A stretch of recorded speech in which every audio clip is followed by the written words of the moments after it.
Les entretiens du marquis, bonjour à tous. Macron rêve de prix Nobel et nomme Iseux marraine de la francophonie. Lorsqu'on se lève le matin et qu'on découvre ce genre de titre, il faut se pincer pour y croire, se dire non, ce n'est pas le 1er avril, non, je ne suis pas en train de faire la revue de presse du Gorafi. Ce sont bien des nouvelles qui sont dans notre presse aux ordres. Alors, on va la regarder de plus près, cette nouvelle. Elle est dans le Canard enchaîné. Le Nobel de la paix pour Macron, rien que ça. Oui, cela évidemment exprime bien la mythomanie de ce personnage. Il ne rêve que de prix Nobel parce qu'il trouve la scène intérieure trop petite. En 2018 d'ailleurs, il avait créé un machin pour permettre des négociations et de montrer tous ses talents de diplomate. Or, depuis 6 ou 7 mois que je fais ces vidéos, je m'aperçois qu'Emmanuel Macron n'est pas véritablement un grand diplomate, c'est même l'inverse, il ne sait créer que des crises où il est obligé de repartir piteux la queue entre les jambes lorsqu'il a insulté un de ses voisins. Dernier en date avec Meloni, la première ministre italienne. Alors, quelles sont les chances d'Emmanuel Macron de recevoir ce prix prestigieux ? Lorsqu'on l'écoute, c'est parce qu'Emmanuel Macron, il est le seul à pouvoir dialoguer avec tous les belligérants de la planète, et notamment de la crise ukrainienne-russe. Bon, on va déjà devoir mettre un bémol, puisque Macron a révélé une partie de ses propos avec Vladimir Poutine, ce qui a fait que Vladimir Poutine a mis à l'écart Emmanuel Macron de toute forme de discussion. Certes, Emmanuel Macron peut de temps en temps téléphoner à Vladimir Poutine, qui fait d'ailleurs son rôle de chef d'État, mais Vladimir Poutine, je le répète, n'a aucune confiance dans ce président de la République française. La personne qui gère les négociations et qui nous a remplacés, c'est Erdogan. Le président turc, c'est lui qui mène en effet les négociations entre le côté américain et le côté russe. Et déjà, depuis le mois de juillet, j'en avais parlé dans une vidéo, lorsqu'il avait fallu négocier l'exportation de blé ukrainien et de céréales russes. Voilà, donc nous sommes complètement à l'écart à cause d'Emmanuel Macron, et pourtant il se revendique comme un très grand diplomate. Ouais, bon.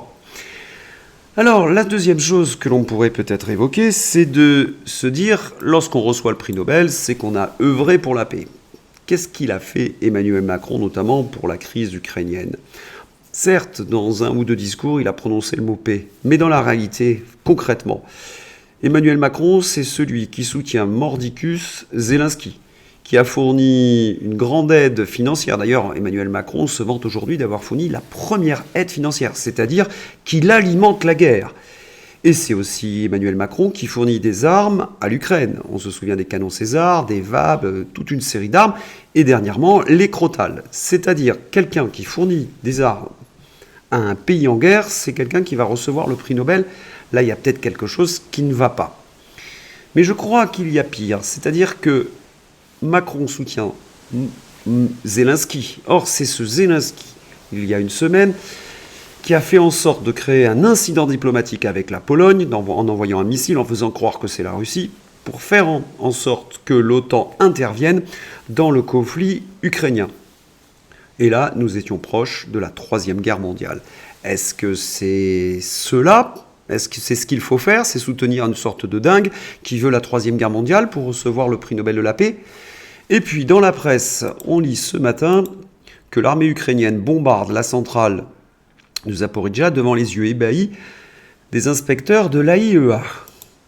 On a bien compris, Zelensky est prêt à tout pour gagner cette guerre, même créer un incident nucléaire qui aurait des répercussions terribles. Et c'est Emmanuel Macron qui se vante dans la presse d'être son principal soutien.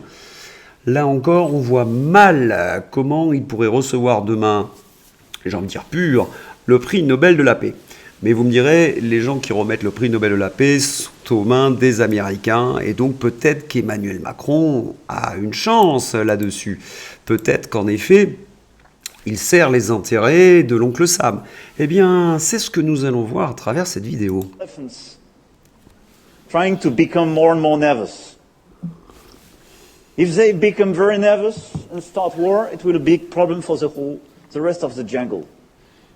You need cooperation of a lot of other animals. tigers, monkeys, and so on. Are you on the US or the Chinese side? Because now, progressively, a lot of people would like to see there are two orders in this world. This is a huge mistake, even for both the US and China. We need a single global order. Voilà, nous voulons un ordre mondial dirigé par un seul. Emmanuel Macron est contre le monde multipolaire. Il se fait le caniche des Américains. Est-ce pour cela qu'il estime qu'il doit recevoir le prix Nobel de la paix ? Bon, on n'y croit pas trop parce que les Américains, s'ils donnent le prix Nobel de la paix, il y aura certainement des incidences pour les Américains. C'est-à-dire que donner le prix Nobel de la paix à Emmanuel Macron, ça n'a strictement aucun intérêt pour Joe Biden. Donc moi, je n'y crois absolument pas. Macron se leurre, bien évidemment. Ah, en même temps, qu'est-ce qu'il s'est agité, Emmanuel Macron ? Qu'est-ce qu'il en a fait des discours ? Tenez, il y en a un qui m'a beaucoup amusé, c'était une du Figaro, et il y avait cette photo qui m'a presque fait rire, hein, tant elle illustre parfaitement la mise en scène de ce type. Hein. Il est à côté de boxeurs thaï, il serre les poings comme un boxeur, les deux jeunes boxeurs sont torse nu, le torse ruisselant. Il aime bien les jeunes garçons au torse ruisselant, Emmanuel Macron. Ce genre de photographie sépare les Français d'Emmanuel Macron. Au contraire, cela renforce le mépris que l'on porte au chef de l'État. Nous en avons assez de ces mises en scène staliniennes où il se prend pour une star de cinéma. Et lorsqu'il s'adresse à l'étranger et qu'il parle de nous, eh bien, il ne peut pas s'empêcher de nous insulter. Les Français seraient un peu arrogants. C'est-à-dire qu'il reprend le bon vieux cliché anglo-saxon à notre encontre. Lorsqu'on lui fait remarquer qu'un président ne devrait pas parler comme ça, il répond « ce n'est qu'une boutade ». Il ne faudra pas s'étonner si dans les semaines à venir, les Français utilisent des boutades de plus en plus violentes. Et c'est dans ces conditions que l'on apprend qu'il nomme Ise marraine de la francophonie 2024. Oui, cette chanteuse, entre guillemets, portera la voix de 1000 ambassadeurs de la jeunesse francophone lors de la rencontre que la France accueillera en 2024 à Villers-Cotterêts.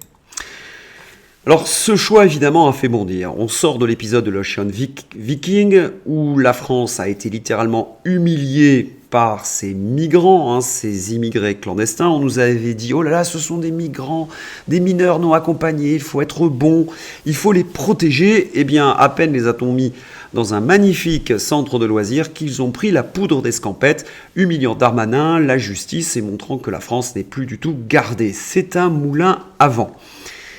Et lui, il choisit Ise. Alors, pourquoi on se sent véritablement humilié par ce choix ? D'abord parce que Ise, c'est une évadée fiscale. Elle vit en Belgique. Alors, cette représentante de la francophonie qui a fui en quelque sorte la France, on ne comprend pas. Elle ne coche pas véritablement le critère. Ensuite, Ise a passé son temps à dire « je ne dois rien à la France », à cracher dessus, en expliquant que la France était raciste. Elle appartient à cette idéologie de la déconstruction et du wokisme. Bon, bref, c'est une activiste décoloniale. Et c'est cette personne qui a été choisie par Emmanuel Macron. Autrement dit, il nous fait un énorme bras d'honneur, Emmanuel Macron. Il se moque de nous, il nous envoie un message. Je suis le chef de l'État, je fais ce que je veux et je vous méprise. Ça, on a bien compris, monsieur Emmanuel Macron. Il y a une sorte d'inversion des valeurs. Et puis, pour finir sur Ise, on ne peut pas dire non plus qu'elle manie la langue comme Maître Capello, c'est le moins que l'on puisse dire. Et nous apprenons dans le même temps qu'Assa Traoré va pouvoir déverser sa bile contre la France à l'ONU. Alors voilà, c'est taper, vomir, insulter la France, eh bien ça devient un sport national avec la bénédiction d'Emmanuel Macron. Et on nous avait expliqué pour l'Ocean Viking qu'il fallait absolument protéger ces mineurs non accompagnés. Et nous avons la députée Danielle Simonet qui se fend d'un tweet pathétique pour nous remuer les tripes. Écoutez et partagez ces témoignages. Les mineurs non accompagnés sont d'abord des enfants en danger, et en aucun cas des enfants dangereux. Que l'État et les départements cessent de bafouer les droits de l'enfant. Alors, bon, des enfants, on va regarder le témoignage de cet enfant. En effet, lorsqu'il se présente devant les services sociaux et qu'il montre son extrait de naissance, le fonctionnaire le refuse en disant « Vous n'êtes pas un mineur ». Je pense que ce fonctionnaire, vous êtes d'accord avec moi, hein, je crois qu'on partage son avis. Mais la France insoumise se moque de qui? Elle nous donne cela comme exemple. Et je voudrais aussi ajouter quelque chose. Lorsqu'elle nous explique que les mineurs, ce sont des gens bons et gentils, bon, elle nous fait le monde des bisounours, la préfecture de Paris nous explique que c'est un véritable fléau, qu'ils sont dans le trafic de drogue, dans le racket, dans le viol, etc. Mais pour Simonet, les seuls mineurs non accompagnés, elle nous présente des gens... Moi, je dois avoir 25 ans, hein, si on utilise ce genre de règles. Je suis presque mineur, je pense que je suis un mineur non accompagné, moi aussi, tiens. En fait, c'est un peu comme si je vous montrais ce téléphone portable et que je vous disais, que je vous obligeais à dire ça, c'est une pomme. Et celui qui dit que c'est un téléphone portable, c'est un complotiste.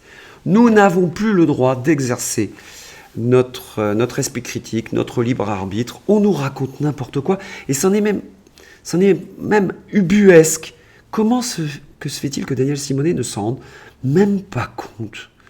Je ne sais pas, c'est de l'ordre, pour moi, du mystère. Alors, il y a quand même une explication à cela. Il y a des responsables à cette situation. Eh bien, ce sont les journalistes qui, pendant 30 ans, ont fait du politiquement correct, qui n'ont fait que reprendre les narratifs des puissants et qui ont empêché, en fin de compte, la logique de se développer. Et maintenant, on est contre la raison. Quand on voit ces journalistes de France 2 qui nous expliquent, qui vont faire du debunkage pour trier l'information vraie ou fausse, on pourrait dire que c'est normalement le journal télé, hein, pourquoi ont-ils besoin de rajouter? Mais on comprend mieux lorsqu'on regarde un petit peu le pédigré. Nous avons 2 journalistes dont les maris sont des soutiens d'Emmanuel Macron. Nous voyons Julien Pain qui a à peu près raconté n'importe quoi pendant la période Covid. Quant aux autres, leur journal est, j'ai envie de dire, grotesque. Un mélange de Crowland et de Pravda. Eh bien voilà, c'est à cause d'eux que nous en sommes arrivés dans cette situation ubuesque. Situation ubuesque, Macron qui veut être prix Nobel de la paix, des mineurs non accompagnés qui ressemblent à des gens de 30 ans, des photos de Macron avec à côté de boxer taille nous faisant croire qu'il est décidé, ainsi de suite, quoi. Tout est faux, tout semble pourri, grotesque, il n'y a pas d'autre mot. Si vous avez aimé cette vidéo, n'hésitez pas à la liker, à la diffuser sur les réseaux sociaux. Bye bye.